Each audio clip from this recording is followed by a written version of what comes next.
आत्ताच काही माध्यमांकडनं कळलंय की CIDने जी चौकशी केली आहे तर त्या स्कॉर्पिओमध्ये 2 मोबाईल मिळाले, त्याचा डेटा रिट्रीव्ह करण्यात आलाय आणि त्याच्यात संतोष देशमुखला मारहाण करतानाचे अतिशय भयानक असे व्हिडिओज आहेत। तर इतकं डिस्टर्बिंग झालंय की असं इतकी मारहाण करताना जर कोणी व्हिडिओ घेत असेल तर अतिशय अक्षरशः दुर्दैवी नाही, क्रूर असं हे कृत्य झालंय।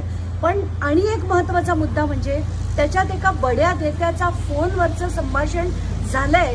हे जेव्हा कळतंय तर हा बडा नेता कोण, तात्काळ आता एका तासात त्या बड्या नेत्याचं नाव जाहीर करा, कोणाचा फोन त्या नंबरवर होता, ताबडतोब हे डिटेल्स बाहेर आले पाहिजेत, कारण हा बडा नेता कोण आहे हे आपल्या सगळ्यांनाच माहिती आहे।